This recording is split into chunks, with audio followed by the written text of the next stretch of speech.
आपण मैंने तो चिकेन तरकारी बहुत उपाय बनईकि खाई। आज बनैबा घर स्टाइल रे सिंपल वाला चिकेन तरकारी। तो आम तापाई कौन कौन आवश्यक चलतु आम ए देखा। प्रथमे मुझे 400 ग्राम चिकेन नहीं जाइए से किसी लुण कि हल्दी गुंडा पकईकि भल भाव गोलैकी ताकू आम साइड रखा। लुण और हल्दी गोलैवा द्वारा ना ताइरे भल भाव मैरिनेट हो जाए। तापरे चिकेन हिसाब से आपण नहीं पारे पियाज किसी मुझे छोट छोट करी चपर रे किसी पियाज मु चुन चुन करी काटी देछि। आपण चाहिए भल भाव ताकू छुरी साहाଯ୍य काटी पारे।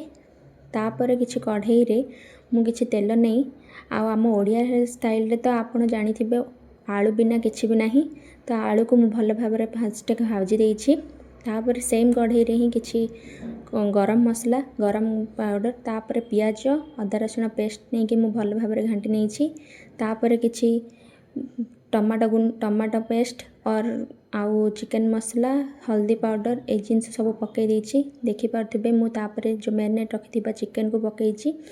तापर किसी जो छाणी रखिथिबा आलू को नहीं भल भाव घाटी नेबे जद्वारा कि चिकेन रे पानी बाहर संभावना। तो भल भाव घाटिला 5 मिनट ताकू कभर कर रखिए।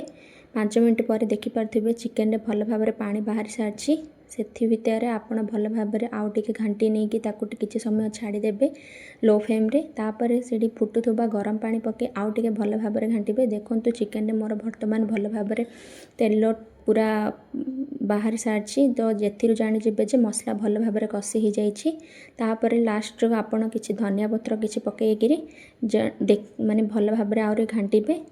टिके समय छाड़ी सारापर देखिए प्रस्तुत हो जाइए आमर भल भाव चिकेन तरकारी सिंपल वाला। तापर किसी प्लेट नहीं आपड़ से सर्व करी फुल फैमिली आपड़ एंजॉय करेंगे। यहीपरि भाव में चिकेन तरकारी केमिति लागिला निश्चित भाव शेयर करी जणाइबे। वीडियोटी जदि आपको भल लगी लाइक शेयर सब्सक्राइब करने को जमारे भी भूलिबे नहीं।